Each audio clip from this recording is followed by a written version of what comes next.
नमस्कार, अफसरनामा में आप सभी का स्वागत है। मैं हूं आदित्य नामदेव। आज हम आपकी मुलाकात एक ऐसे अधिकारी से करा रहे हैं। पहले ये बताइए कि एक अधिकारी में आप क्या क्या होना सोच सकते हैं। बहुत अच्छा पुलिस वाला हो सकता है अगर आईपीएस है, बहुत अच्छा एडमिनिस्ट्रेटिव हो सकता है अगर वो आईएएस है, लेकिन एक पुलिस अधिकारी में अगर आपको शिक्षक भी मिल जाए, नेता भी मिल जाए, कवि भी मिल जाए, लेखक भी मिल जाए, डायरेक्टर भी मिल जाए, खिलाड़ी भी मिल जाए और पता नहीं क्या क्या मिल जाए, मैं बहुत स्वागत करता हूं 2012 बैच के आईपीएस अधिकारी शशि मोहन सिंह साहब का। नमस्कार सर। शुरुआत तो सर मैं इतनी सारी चीजें बता दी हूं, शायद और भी बहुत सारी चीजें थी जो मैं नहीं बोल पाया। बक्सर से शुरू करते हैं सर, जहां पर आपका जन्म हुआ, किस गांव में हुआ था और बचपन के बारे में बताएंगे। मेरा जन्म बिहार के बक्सर जिला के दुल्लापुर गांव में हुआ था और उसके बाद हम भिलाई में आ गए, क्योंकि हमारी फैमिली भिलाई में रहती, तो वहाँ आ गए। फिर वहाँ हमने क्लास 1 की हमारी शिक्षा प्रारंभ हुई, बट किन्हीं परिस्थितियों में चूँकि दादाजी गांव में रहते थे तो हम लोग गांव चले गए फिर, और मैं वहाँ प्राइमरी स्कूल और मिडिल स्कूल की शिक्षा वहीं गांव से ही प्राप्त किया। और उसके बाद पुनः मेरा भिलाई आना हुआ, तो मैं हाई स्कूल और कॉलेज की पढ़ाई भिलाई से ही किया। और उसके बाद एमए करने के बाद 1 साल मैंने साजा कॉलेज में हिंदी साहित्य का, चूंकि मैं विद्यार्थी था। वो तो बहुत आगे चले गए, थोड़ा सा पीछे चलते हैं। और मैं ये पूछ रहा था सर कि मैंने सुना है कि पढ़ाई के अलावा सब चीजों में मन लगता था आपका, क्या सच्चाई थी ये? हाँ, बिल्कुल सच्चाई थी कि पढ़ने में थोड़ा कम मन लगता था। बाकी बचपन से ही खेल कूद, गांव में रहते थे तो कबड्डी और ये गांव के खेल खेलते थे। शहर आए तो थोड़ा क्रिकेट का शौक चढ़ा, तो खेल। और फिर बचपन से मैं एक्टिंग की तरफ रुझान था। हमारे गांव में एक बहुत अच्छा नाट्यशाला था, तो चूँकि वहाँ एक परंपरा थी, बहुत अच्छे स्तर के नाटक होते थे, तो मैं बचपन से उसमें भाग लेता था। तो एक्टिंग का कीड़ा बचपन से ही आ गया, तो वो चीज़ भी बहुत लुभाती थी मुझे। थोड़ा और बड़ा हुआ तो कुछ कविताएं टूटी फूटी भाषा में लिखना शुरू किया। तो ये सारी चीज़ें थी जो पढ़ने की तरफ रुझान रहता था, बट ये सारी चीज़ें हावी रहती थी पढ़ाई की। सीआईएसएफ में पिताजी थे, ऐसा सुना है सर मैंने। सीआईएसएफ में मेरे पिताजी थे, वहाँ पे 6-7 साल की उन्होंने नौकरी की। फिर उनके नेचर से मेल नहीं खाता था, वो मस्त मौला आदमी थे, तो वो उनको लगा कि ये बहुत डिसिप्लिन जॉब है, और फिर वो नौकरी वोकरी छोड़ के आ गए। और फिर कुछ दिन गांव में रहे, खेती वगैरह किया। फिर वो भिलाई आ गए, चूँकि बड़े पिताजी यहाँ रहते थे। तो फिर इस तरीके से हमारे पारिवारिक जीवन था, जिसमें हम 3 भाई थे, 1 बहन थी। तो हम लोग पहले बचपन की ज़िंदगी वहाँ से शुरू हुई, फिर भिलाई में आ गए थे। कहते हैं कि इंसान जब भी आगे बढ़ता है तो घर में, परिवार में किसी न किसी की छाप उसके ऊपर रहती है। तो ये हरफन मौला जो अंदाज था वो पिताजी से ही मिला क्या? निश्चित रूप से पिताजी का ही सब कुछ, उनके ही संस्कार थे कि वो बड़े बिंदास तरीके से ज़िंदगी को जीते थे, ज़्यादा चीज़ों की परवाह नहीं करते थे। और मैं तो ऐसा सोचता हूँ कि वो एक साधु जैसे इंसान थे। उनको दुनिया की कोई चीज़ बांध नहीं पाती थी, और बड़े भजन गाते थे, खुद लिखते भी थे। वो भोजपुरी में भजन लिखते थे, और उनके लिखे हुए भजन बड़े बड़े सिंगर गाते हैं। और उनका नेचर था कि ज़िंदगी को खुल के जियो, बिंदास जियो, अपनी शर्तों पे जियो। तो शायद वो सारे संस्कार मेरे भीतर आए। तो ये नेतागिरी के संस्कार कहाँ से आए कि नेता भी बन जाते हैं, एबीपी ज्वाइन कर लेते हैं, एनएसएस में चले जाते हैं? क्या शुरुआत में ऐसा कुछ था क्या टेम्परामेंट की आगे हो सकता है राजनीति में जाना पड़े? नहीं, ऐसा कुछ। मैंने बताया ना कि मैं एक रमता जोगी बहता पानी, पानी का बहाव हो रहा है, अच्छा देखे इधर चलना, चलो इधर इसको भी कुछ ट्राई करते हैं। कभी एनएसएस में गए तो समाज सेवा में मजा आने लगा। वो राष्ट्रीय साक्षरता मिशन चलता था, प्रौढ़ शिक्षा, तो गांव-गांव में जाके लालटेन में लोगों को पढ़ाते थे जाके। फिर कॉलेज में गए तो राजनीति देखा, तो फिर उधर कुछ इंटरेस्ट आ गया, तो एबीवीपी से जुड़ गए, चुनाव लड़ने लगे, चुनाव लड़ाने लगे। कभी डिबेट कंपटीशन होता था तो उसमें भाग लेने लगते थे, नेशनल डिबेट कंपटीशन गए। तो ऐसा कुछ फिक्स नहीं रहता था, जो कुछ कभी नाटक करने लगते थे, कभी खेलने लगते थे, लड़ाई झगड़ा भी हो जाती थी। तो वो जहाँ जैसी परिस्थितियाँ रहती थी वो उसमें हम ढल जाते थे, तो उस चीज़ को थोड़ा एंजॉय करने लगते थे। हिंदी में बहुत रुचि रही है आपकी शुरू से, कल्याण कॉलेज में आपने पढ़ाई की। हिंदी से इतना लगाव का क्या कारण? मैंने बताया कि गांव में जब रहता था तो मेरे दादाजी रामचरितमानस पढ़ते थे और हम लोग भी पढ़ाते थे। तो जो रामचरितमानस का जो काव्यात्मक पक्ष है, उसका उस जो कथा है, वो आध्यात्मिक कथा, धार्मिक कथा के परे उसके भीतर का जो साहित्य है वो साहित्य मुझे लुभाता था और वो धीरे धीरे वो एक इंटरेस्ट डेवलप होते गया। और जब मैं थोड़ा बड़ा हुआ तो मुझे लगा कि साहित्य में मेरी रुचि है और आने वाले समय में फिर उस सब्जेक्ट को ही चुना मैंने। कब ऐसा लगा जीवन में यार ठीक है, नेतागिरी भी कर लेते हैं, लिख पढ़ भी लेते हैं, लेखक भी बन जाते हैं, कवि भी बन जाते हैं, क्रिकेट भी खेल लेते हैं, बैडमिंटन भी खेल लेते हैं, लेकिन पढ़ना उससे ज्यादा जरूरी है, ये दिमाग में कब आया आपके? देखिए क्या है कि एक्टिंग का पैशन था। इन सारी चीज़ों में सबसे ज़्यादा मुझे आनंद देने वाली चीज़ थी वो एक्टिंग थी। तो अब गांव में तो हम थे, चूँकि बच्चों के नाटक होते थे तो हमको लीड रोल मिल जाता था, तो हम हीरो का रोल करते थे। बट जब यहाँ शहर में आए भिलाई में तो वहाँ इप्टा ज्वाइन किए, तो वो तो बड़े बड़े आर्टिस्ट और बड़ा मंच और वो, तो हमको छोटा छोटा रोल मिलता था और मेहनत बहुत करनी पड़ती थी। बैक ऑफ द स्टेज में गदी बिछाव से लेके और सारा काम करना पड़ता था सीनियर्स के, तो टाइम टेकिंग था, धैर्य की चीज़ थी। तो मेरे पिताजी मुझे वॉच करते थे कि बहुत लेट आता है रिहर्सल से, तो एक दिन मुझे बुलाए और इत्मीनान से मुझसे पूछे, बेटा तुम क्या करना चाहते हो, तुम्हें क्या अच्छा लगता है? अब तो बता दे क्या करना चाहते क्या तो मैंने बोला कि मुझे मज़ा तो एक्टिंग करने में आता है बाबूजी। तो बोला एक्टिंग ही करो, बढ़िया करो, एक्टर ही बनो, लेकिन तुम सोच समझ लो, जिंदगी तुम्हारी है, मैं तो मना नहीं करूंगा, लेकिन तुमको ही सोचना है। तो डिसीजन मेरे ऊपर ही आ गया। फिर मैं बहुत सोचा और घर की आर्थिक स्थिति ऐसी नहीं थी कि मैं इस लग्जरी को एंजॉय कर पाता।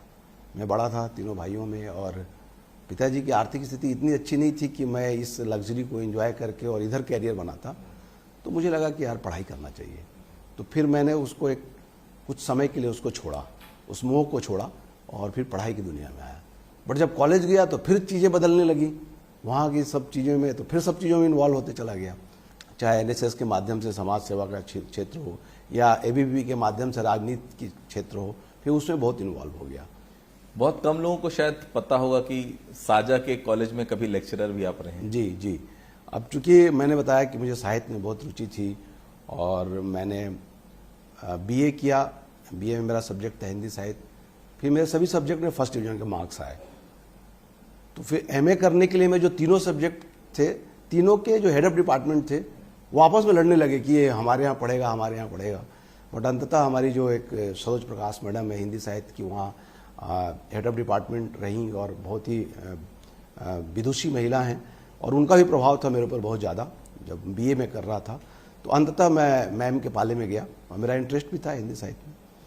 तो मैं हिंदी साहित्य में उनके साथ रह के अध्ययन किया और फिर मेरा नंबर, मैं यूनिवर्सिटी टॉप किया। भले पढ़ाई कितना भी कम करूं, लेकिन वो एक नेचुरल टैलेंट था मेरे। तो मार्क्स मेरे इतने अच्छे थे कि उस समय गवर्नमेंट की ऐसी स्कीम रहती थी कि जो मेरिट में आते थे उनको कॉलेज में ले लेते थे। तो उस मार्क्स के आधार पे मेरा साजा कॉलेज में मैंने ऐसे भर दिया। कॉलेज से निकला, जस्ट एमए किया था और निकल गया, तो निकला था वो मैंने भर दिया, तो वहाँ हो गया। तो वहाँ जाके फिर मैंने 1 साल वहाँ पे बच्चों को पढ़ाया। तो इस रमता जोगी बहता पानी का मन तो वहाँ भी नहीं लगा होगा? फिर वहाँ भी मन नहीं लगा। फिर पिताजी ने भी एक दिन सजेस्ट किया कि यार तुम पढ़ाते हो, वहाँ जाके वो खाना वाना भी बनाना पड़ता था। बड़ा संघर्षपूर्ण जीवन था, बनाने आता भी नहीं था। तो हमारे 2 और रूममेट्स थे, वो भी हमारे उम्र के थे और वो भी वैसे ही मेरिट वेट में आए थे, यंग एज में उनका भी हो गया। तो हमको सब्जी काटने का काम देते थे, वो लोग खाना बनाते थे, तो समय ज़्यादा लगता था। तो फिर एक दिन पिताजी ने बोला कि बेटा तुमको तैयारी करनी है अगर, तो फिर इधर ही आ जाओ, पढ़ लो, फिर बाद में सब देखना। तो फिर इधर पीएससी की तैयारी करनी। अविभाजित मध्य प्रदेश का दौर था वो, जब आपने लोक सेवा आयोग की परीक्षा की तैयारी शुरू की। तीसरे अटेम्प्ट में शायद आपने पीएससी क्लियर की। लेकिन वो शख्स जिसका पढ़ाई में मन ही नहीं लगता था, जिसका मन स्वच्छंद था, ये भी कर लूं, वो भी कर लूं, वो भी कर लूं। पहले एक कहावत हुआ करती थी Shashimohan ji, jack of all master of none. आज के परिदृश्य में ऐसा नहीं है। आज के परिदृश्य में आपको हर विषय में नॉलेज होगा तभी आप मास्टर बन सकते हैं। ये उसी समय समझ में आ गया था? उसी समय समझ में आया कि मैं अपनी ऊर्जा को इधर उधर व्यतीत कर रहा हूँ, इसको कंसंट्रेट करना पड़ेगा। और मैंने जैसे बताया कि कुछ पदीय दायित्वों का निर्वहन कर रहा था संस्थाओं से जुड़ के। तो फिर जब मुझे समझ में आया कि फोकस होना पड़ेगा, इस एग्ज़ाम को निकालना है तो पढ़ाई करनी पड़ेगी और पूरा अपने आप को केंद्रित करना पड़ेगा। तो फिर मैंने संस्थाओं से धीरे धीरे कटना, नाटक की संस्था, चाहे समाज सेवा की संस्था, राजनीति की संस्था, धीरे धीरे अपने इन सबसे काटा। थोड़ा संघर्ष हुआ, 1-2 साल तो इसी में लग गए। फिर अंततः फिर जब फोकस होकर पढ़ाई किया, फिर तीसरे प्रयास में मेरे को 97 में बैच आपको मिला और इटारसी से शायद शुरुआत हुई। इटारसी रहे आप, भोपाल रहे, उसके बाद फिर छत्तीसगढ़ शायद अलग हो गया, तो फिर कांकेर में एसडीओपी। कांकेर जितना मुझे ध्यान है, भानु प्रतापपुर उस समय डिवीजन हुआ कर, सब डिवीजन हुआ करता था, और उसी समय पूरा अगर नक्सल केंद्रित था तो उस भानु प्रतापपुर में था। काफी एनकाउंटर्स, नक्सली मुठभेड़, काफी कुछ सुना। आज भी वो कांकेर का भानु प्रतापपुर याद आता है? जी बहुत याद आता है। मतलब आप देखिए, मैं सबसे ज्यादा आज भी आप मुझसे पूछेंगे कि आपने अपनी पोस्ट सबसे ज्यादा किस पोस्टिंग को एंजॉय किया, तो आज भी वही पोस्टिंग याद आती है। ये पुलिस ऑफिसर हैं तो ये चोर, डाकू, लुटेरे, हत्या, बलात्कार, ये सब हमारे लाइफ में आए दिन की बात है, करते रहते हैं। लॉ एंड ऑर्डर या वीआईपी मूवमेंट है, ये सब करते रहते हैं। बट नक्सलियों के साथ लड़ना, वो एक जज्बात चाहिए, उस जज्बे के साथ, और वो भी तब 2001 से 3 जब केंद्रीय बल आया नहीं था वहाँ पे, छत्तीसगढ़ पुलिस ही लड़ रही थी और वो लड़ाई की शुरुआत थी। तो उस समय हम लोगों ने कम साधन संसाधन, कम बल में जो लड़ाई लड़े इनके साथ में, तो वो हमेशा से मन को लुभाता है, यादें आती है उसकी, और उसका जो रोमांच था वो बहुत ही बेहतरीन पल लगता है। मैंने जितना आपको देखा, जहां भी शुरू में आप जाते हैं किसी भी लोकल लीडर से जमती नहीं आपकी, लेकिन बाद में ऐसी जमने लग जाती कि वो खुद चाहता है कि आप उसके जिले में रहे। शुरुआत में ऐसा क्या लगता है, क्या डिस्प्यूट, क्या वेवलेंथ ऐसी होती जो आपकी उसकी मैच नहीं करती कभी? देखिए ये क्या है, ऐसा तो एक्चुअली मैं थोड़ा डिफरेंट पैटर्न पे काम करता हूँ। मैं जाता हूँ तो अपने एक स्टाइल से मैं कुछ लोगों को चूज करता हूँ, टारगेट करता हूँ कि ये बड़ा क्रिमिनल है या इसकी गुंडागर्दी ज़्यादा चल रही है या ये क्राइम पे फोकस करना है, तो मैं अपने ढंग से काम करता हूँ। तो कई बार चूंकि पसंद आता है, नहीं आता, हाँ कई बार हो जाता तो टकराव हो जाती है, लेकिन लेटर उनको भी समझ में आता है और हमको भी समझ में आता है। एक दूसरे को समझ जब विकसित होती है तो हमेशा ही मुझे कभी कोई दिक्कत नहीं रही। सीएसपी पुरानी बस्ती आप लोगों को, बहुत कम लोगों को पता होगा, और शायद जो पुराने समय से देखते हैं उनको जरूर पता होगा, बहुत बड़ा रिस्क होता है। एक ऐसी जॉब जो पूरी तरह से सिक्योर है, कहीं कोई दिक्कत नहीं है, नाम चल रहा है बढ़िया, प्रदेश में सब लोग जान रहे हैं, हर अधिकारी पसंद कर रहा है, हर नेता पसंद कर रहा है, हर कोई चाहता है कि शशि मोहन जी उसके जिले में आए। ऐसे समय में ये निर्णय लेना कि अब यार पुलिस की जॉब्स के अलावा भी कुछ काम करना है, पुलिस की जॉब के अलावा फिल्मों में काम करना है, ये बहुत अचानक की सोच नहीं है। मतलब आज के समय में अगर आप पूछेंगे तो निश्चित तौर पर आपकी पत्नी उस समय आपके अगेंस्ट होगी, बच्चा अगेंस्ट होगा, परिवार के माता पिता, भाई जो भी रहेंगे, यार क्या पागलपन है ये। तो ये पागलपन में भी मैंने सुना है कि उस समय भी कोई इंसान साथ नहीं था। शशि मोहन जी के साथ एक ही इंसान था, वो खुद था, वो कोई साथ नहीं देता ऐसे समय। बिल्कुल आपने सही कहा कि सब कुछ चल रहा था ठीक ठाक। रायपुर में मैं सीएसपी 2 बार रहा, 1 बार एडिशनल एसपी रहा, और अचानक एक दिन मैं निर्णय लेता हूं कि मुझे अब फिल्मों में काम करना है। तो एकदम भूचाल सा आ गया मेरे इर्द गिर्द, घर परिवार, समाज, दोस्त, साथी, विभाग में, सब जगह, यार ये क्या डिसीजन है। तो वो बोले छत्तीसगढ़ी फिल्मों में मैं काम करूंगा, और वो भी कंट्री टेटवार का रोल माया दे दे मैरू में किया था। वो पगड़ी वगड़ी बांध के, मुंह छूछ एकदम बड़ी मेरी। तो लोगों लगा यार ये तो शशि मोहन सिंह पागल वागल हो गया, ये क्या ही कर रहा है। बोला नहीं, अब मुझे एक्टिंग करनी है। मैंने आपको बताया कि एक्टिंग का कीड़ा बचपन में ही लग गया था। तो ये कीड़े की भी एक परेशानी है, ये कभी मरता नहीं है, हमेशा ही जब भी मौका मिलेगा वो बाहर निकल के आएगा। तो ऐसा नहीं था कि वो एक दिन अचानक था, वो एक प्रक्रिया थी। हमेशा से मन के अंदर ये दबी हुई भाव थी कि जब भी अवसर मिलेगा कभी कुछ करेंगे, और एक ऐसा अवसर आया तो फिर मुझे लगा कि, और थोड़ी नौकरी में भी जैसा आपने बताया ना, एक हो ही गया था, कुछ विवाद भी हो गया था, तो वो भी एक चीज़ थी। और दूसरा अंदर का वो दमित इच्छाएं जिसको बोलते हैं ना, वो भी था। सारी परिस्थितियां ऐसी बनी कि मैं एक दिन डिसीजन ले लिया कि अब मुझे एक्टिंग करनी है। तो सारे लोग विरोध में आ गए। जैसा आप बता रहे हैं कि उस समय पूरी दुनिया में सिर्फ एक ही आदमी मेरे साथ था, मैं मजाक में बोलता हूं, और वो एक आदमी मैं ही था। बहुत अनप्रिडिक्टेबल है ये। निश्चित तौर पर शादी हो चुकी थी, बच्चा हो गया था आपका। मैडम बोली नहीं यार ये सब तुम पहले बता देते तो मैं सोच लेती शादी करना भी, अब शादी हो गई, बच्चे हो गए, अब तुम बोलते हो ये करियर के अलावा कोई दूसरा करियर, क्योंकि बहुत मुश्किल होता है गवर्नमेंट जॉब लेना, इतना अच्छा नाम होना, सब कुछ होना, और फिर एक नए जीवन में एंटर होना, और वो भी जब आपके ऊपर परिवार की पूरी जिम्मेदारी हो। शशि मोहन जी, निश्चित रूप से एक पत्नी के तौर पे उनकी जो सोच थी वो बहुत तार्किक थी। उनकी जगह कोई भी पत्नी यही सोचेगी कि एक जमा जमाया कैरियर है और एक अनिश्चितता के दौर में है, पति जा रहा है तो पत्नी का परिवार को लेके, पति को लेके चिंतित होना स्वाभाविक था, तो वही चिंता थी। लेकिन अंततः मैं ऐसा सोचता हूं कि मेरी पत्नी बहुत ही सेंसिबल है, समझदार है, और उसका सपोर्ट जीवन भर मुझे रहा। तो थोड़े दिनों की टकराहट के बाद, ये द्वंद्व के बाद अंततः, और फिर जब मैं फिल्मों में गया और मुझे सफलताएं भी मिली, तो लगातार फिर काम मिलने लगे, तो वो समझते हैं हमारे बीच में एक अंडरस्टैंडिंग है, बॉन्डिंग है। तो वो चीज़ें फिर आखिर में तो ऐसा हो गया कि मेरी पत्नी ही सब कुछ, मेरे फिल्मों के ड्रेस डिजाइन भी करती थी, कई जगह बार तो मेरी हीरोइन भी चूज करती थी कि नहीं ये ठीक रहेगी तुम्हारे साथ, ये ठीक नहीं है, अपने कंफर्टेबल के हिसाब से। नहीं, उसमें कंफर्टेबल नहीं, प्रोफेशनली। तो वो पूरे सब पार्ट बन गए हम लोग, कि वो फिर परिवार के लोग, हमारे ससुर जी भी आने लगे सेट पे। अंततः लोग आपसे प्यार करते हैं।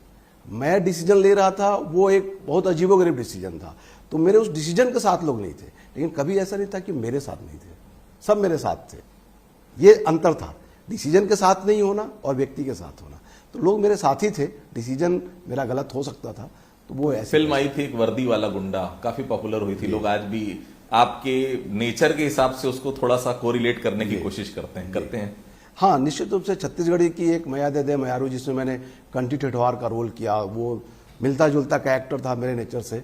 और भोजपुरी में जो निरहुआ जी जो सांसद रहे, उनके साथ मैंने सेकंड लीड किया वर्दी वाले गुंडा में। तो निश्चित रूप से फिल्में, वो कैरेक्टर कुछ थे, सब कैरेक्टर तो अलग अलग थे। अब मैंने तो नक्सली का भी रोल किया है अपने प्ले में। तो जब हम करते हैं, कई बार हालांकि मुझे ज़्यादातर फिल्मों में पुलिस ऑफिसर के रोल ऑफर होते थे, मैं रिजेक्ट कर देता था। बोले यार पुलिस वाला का एक्टिंग करने मुझे क्या ही मजा आएगा। तो डिफरेंट कैरेक्टर्स भी। कई प्ले में आप एक साथ 4-4 रोल करते हैं, भी सुना है मैंने। जी, मेरा एक प्ले है सिस्कियाँ, जिसको मैं और शोएब अली मिलके लिखे थे उसको, और वो नाटक सोलो प्ले है, जिसमें मैं अकेले 4 कैरेक्टर करता हूँ।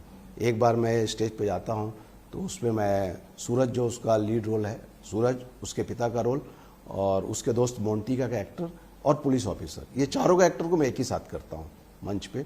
और उसके 6 शो हो चुके हैं, एक आध प्लानिंग अभी और करने की हो रही है। और वो नशे के खिलाफ है, वो एक कैरेक्टर है जो नशे से कैसे बर्बाद होता है, ये उसी की स्टोरी है। कहते हैं शशिमन जी, आप कुछ भी सोच लें, लेकिन डेस्टिनी ने आपके लिए कुछ ना कुछ सोच के पहले से रखा है। आप कितनी कोशिश कर लें, उसका जो ऑर्डर है, उसने जो आपके लिए सोच के रखा है, वो आज नहीं तो कल आपको उस जगह आना ही पड़ेगा। बहुत अच्छा करियर चल रहा था, मुंबई में फिल्में मिल रही थी, हैदराबाद में शूट हो रहा था, अचानक फिर वापस पुलिस की नौकरी में। जी, बहुत सही आपने कहा कि हम सब लोग एक इस विश्व रंग मंच पे हमारी भूमिका जो है कठपुतली की तरह ही है।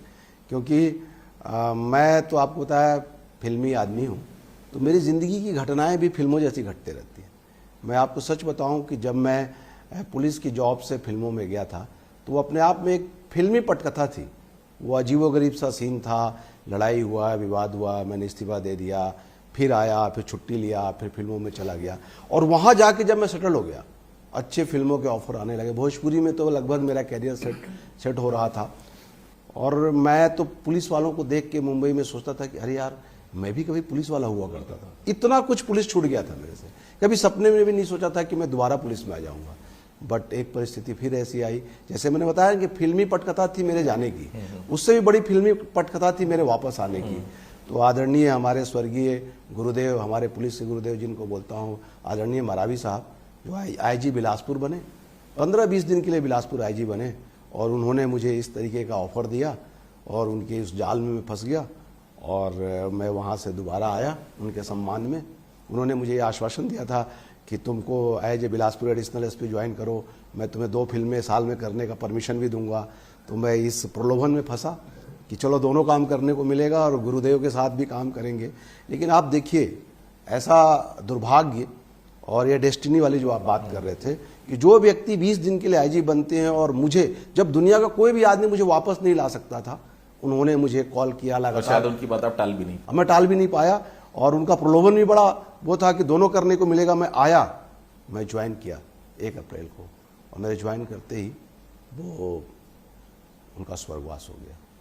तो मैं तो एकदम इस बात को, इस नियति के खेल को समझ ही नहीं पाया। ऐसा कभी कभी लगता है कि मरावी साहब आईजी बने ही थे सिर्फ मेरे को वापस लाने के लिए, और फिर आया तो फिर नई पारी चालू हो गई पुलिस की।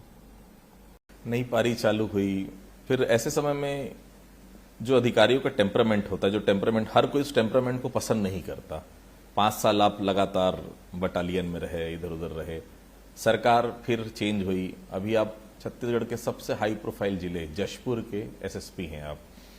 क्योंकि मुख्यमंत्री जहां का होता है वो जिला सबसे बड़ा होता है। दुर्ग का हमने देखा, उसके पहले कवर्धा, राजनांदगांव का क्या वजूद हुआ करता था। जशपुर बहुत अलग तरह का जिला है। ह्यूमन ट्रैफिकिंग के तमाम मामले, नशे का काफी बड़ा साम्राज्य, और सबसे बड़ी बात है पशु तस्करी, जो हम रायपुर में बैठ के सुनते हैं कि गढ़ है पशु तस्करी का, क्योंकि उड़ीसा है, झारखंड है आपके पास। आने के बाद ऐसा लगा नहीं यार, इतना जगह मैं काम कर चुका हूं, जशपुर में करूंगा क्या मैं? ऐसा किसी अधिकारी ने नहीं पूछा? नहीं, निश्चित रूप से देखिए, ये मेरा सौभाग्य है कि मैं जशपुर जिले में बीइंग पुलिस ऑफिसर अपनी सेवाएं दे रहा हूं, और चूंकि बड़ी जगह में हमारी पोस्टिंग रही लगातार, तो ये एक सवाल था कि यहाँ पर ऐसी पुलिसिंग का ज़्यादा अनुभव नहीं था मुझे। और हमारे आईजी साहब तो बोले भी थे कि ये जगह है, यहाँ पे तुम्हारे लिए चुनौती यही रहेगी कि यहाँ पे तुम किस फील्ड में क्या काम करके दिखाओगे। तो मैंने उनकी बातों को प्रेरणा के तौर पे लिया, और जब मैं आया, जिले को समझा, तो मुझे लगा यार यहाँ ये पशु तस्करी वाला रैकेट है, और ये जो 3 राज्य हमारे मिलते हैं, और यहाँ झारखंड, पश्चिम बंगाल होते हैं, ये भी कई बार ऐसे सुनने में आता है, और कुछ चीज़ें अस्पष्ट तौर पे सही कि बांग्लादेश तक कनेक्शन कहीं जुड़ा हुआ है। तो ये एक चैलेंजिंग काम लगा, और हम लोग को लगा कि इस फील्ड में काम किया जाए जी। फिर हम लोगों ने ऑपरेशन शंखनाद चलाया। मैंने सुना है वो एरिया जहां पुलिस वाले अक्सर पिट कर आते थे, माफ कीजिएगा लेकिन ये हमें रायपुर तक सुनता था, पिट कर आते थे, वहां भी ऑपरेशन चलाया, वहां पर भी काफी सफलता मिली। देखिए, वो गांव जो है साई टांगर टोली, वो झारखंड के बॉर्डर पे वो गांव है, और वहाँ पे वीसीएनबी का भी अध्ययन में चीज़ें दिखती है कि जब पुलिस पार्टी वहाँ जाती थी तो पुलिस के साथ उलझते थे लोग, उनका एक ट्रैक रिकॉर्ड रहा है, मैंने खुद भी उस चीज़ को देखा था। बट चूंकि हम लोग काम कर रहे थे बहुत शिद्दत से, बहुत ईमानदारी से, और बहुत प्रोफेशनल तरीके से काम कर रहे थे, तो हम लोगों ने ऑपरेशन शंखनाद चलाया और इनके पूरे गैंग को तोड़ा, इनकी गाड़ियों को रास्ताद किया। अभी हम करीब 850 गौवंश को मुक्त कराए, 40 गाड़ियां हमने जब्त कर ली, और हमारे पुलिस के जवान, हमारे एडिशनल एसपी, हमारे एसडीओपी, हमारा वहाँ का थाना प्रभारी राकेश यादव, लोग रात भर जगे हैं, और हम लोग ऑपरेशन चलाते थे। कई बार पुलिस के ऊपर गाड़ी चढ़ा देते, हमारे एक जवान के ऊपर गाड़ी चढ़ा दिए, फिर हम लोग इनका टायर पंचर चालू किए, ट्रक में आग लग जाती थी, पीछा चल रहा है, वो पूरा फिल्मी सीन चलते थे। मतलब फिल्म यहाँ भी हाँ, पूरा फिल्म, वो फिल्मी तो आप मान चलिए कि वो। लेकिन हम लोगों ने अंततः इस रैकेट को तोड़ा और उस गांव में घुसे, और गांव में घुस के हम लोगों ने बताया कि सिक्का तो पुलिस का ही चलेगा, डंडा तो पुलिस का ही चलेगा, और आज सब कुछ। जी, इंसान के अंदर जो कीड़ा रहता है, कीड़ा शब्द में इसलिए कह रहा हूं कि वो चीज कभी खत्म नहीं हो सकती। एक्टिंग का कीड़ा है, तो उस कीड़े को शांत करने के लिए अब एक्टिंग किस प्रकार से हो पा रही है? देखिए, मैंने बताया कि 2 साल की मैंने सरकार से विधिवत परमिशन लिया, एक्स्ट्राऑर्डिनरी लीव लिया, और जाके मैंने फिल्मों में काम किया। और हम लोग एक भूलन द मेज पिक्चर, जिसमें नेशनल अवार्ड भी मिले उस पिक्चर में मैंने एक महत्वपूर्ण जेलर का रोल किया। तो फिल्मों में काम कर लिया था मन भर का, लेकिन ऐसा नहीं था कि मैं फिल्मों में ही काम करूं। एक्टिंग मेरा पैशन है, नॉट फिल्म। तो एक्टिंग स्टेज पे भी हो सकता है, थिएटर भी मैं करता हूं। और फिर मुझे लगा कि यार अब चूंकि मैं पुलिस में हूं, एक जिम्मेदारी के पद पे हूं, समय भी कम है, तो मैंने एक बीच का रास्ता निकाला। हम लोग कम्युनिटी पुलिसिंग करते रहते हैं, और जो पुलिस की नौकरी के दौरान जो मेरा अनुभव रहा, सामाजिक बुराइयां, जैसे राजनांदगांव में रहे तो टोनी प्रताड़ना की चीज़ दिखती थी, कवर्धा में खासकर, नांदगांव में, ऐसे इलाकों में साइबर क्राइम का भी है। तो हमने देखा कि यार कम्युनिटी पुलिसिंग में इस दोनों के बीच का रास्ता निकाला जाए कि हम कम्युनिटी पुलिसिंग से शॉर्ट फिल्में बनाना चालू की, और फिर बहुत सारी फिल्में बनाए। फिर हाई कोर्ट के कॉम्पिटिशन हुए, उसमें मेरी 2 फिल्में, गोमती और यातना को नेशनल अवार्ड मिल गया। फिर कोटपा को सुपर शॉर्ट श्रेणी में भी फर्स्ट प्राइज मिल गया। तो अब ये दोनों चीज़ें बैलेंस हो जाती है कि उस फिल्मों से हम एक सोशल मैसेज भी देते हैं, जो भी सोशल इविल है उसके खिलाफ में, और साथ ही एक्टिंग भी, हमारी एक्टिंग का कीड़ा जो तथाकथित आप बोल रहे हैं वो भी शांत रहता है। कविताएं लिखने का शौक है आपको, डायरेक्शन का शौक है, क्रिकेट, बैडमिंटन, तमाम चीजों का शौक है। कुछ ऐसी कविता जो दिल के बहुत नजदीक हो शायद, क्योंकि अब तो मैं यही कहूँ कि पुलिस वालों के लिए डेडिकेटेड कुछ हो तो जरूर सुनाएं आप। निश्चित रूप से कविताएं मैं तो हर तरह की लिखता हूँ, वीर रस की भी लिखता हूँ, श्रृंगार की भी लिखता हूँ। लेकिन चूंकि अभी आप बीइंग पुलिस ऑफिसर मेरा इंटरव्यू ले रहे हैं, तो मैं निश्चित रूप से वो कविता सुनाऊंगा। और ये कविता तुकाराम आमले जी को समर्पित किया था मैंने। लंबी कविता है, लेकिन उसकी कुछ पंक्तियाँ आपको सुनाता हूँ। कि मैं वर्दी का रागी हूं, मैं वर्दी राग सुनाता हूं, कि मैं वर्दी का रागी हूं, मैं वर्दी राग सुनाता हूं, वर्दी के नीचे सीने में जो धधकी आग दिखाता हूं, मैं वर्दी का रागी हूं, मैं वर्दी राग सुनाता हूं, कि जब अनाथ का साथ ये देती, कि जब अनाथ का साथ ये देती वर्दी फिर वरदान लगे, जब दुष्टों का संहार करे वर्दी फिर भगवान लगे, जब चाक चौबंदी करती है तो रक्षक जैसी लगती है, जब करती नमन तिरंगे को वर्दी फिर सम्मान लगे, कि है गर्वीली वर्दी ये, वर्दी का गौरव गाता हूं, मैं वर्दी का रागी हूं, मैं वर्दी राग सुनाता हूं। बहुत बहुत धन्यवाद हमसे बातचीत करने के लिए। तो ये थे आईपीएस शशि मोहन सिंह साहब, 2012 बैच के आईपीएस हैं, एसएसपी हैं फिलहाल जशपुर में। देखिए, उनकी बातों से आप एक ही चीज सीखिए, जीवन में जो कीड़ा है आपके अंदर, जिस चीज को भी लेकर है, उसको जिंदा रहने दीजिए, वो आपको कहीं ना कहीं जरूर लेकर जाएगा। और सबसे बड़ी बात, जो आपको अच्छा लगे वही आप करिए, चाहे आप पीएससी की तैयारी करें, चाहे आप यूपीएससी की तैयारी करें, जिसकी भी आप तैयारी करें, आपको जिसमें मन लगे आप वही काम करिए। घर वाले बोल रहे हैं वो काम करना नहीं, आपका दिल जिसमें करे। और सबसे बड़ी बात है 100% डेडिकेशन जिस चीज में आप दे पाए उसी को अपना करियर बनाए, निश्चित तौर पर आपको सफलता जरूर मिलेगी। अफसरनामा के लिए इतना ही, अगली बार फिर किसी अधिकारी से आपकी मुलाकात कराएंगे, तब तक के लिए बहुत बहुत धन्यवाद।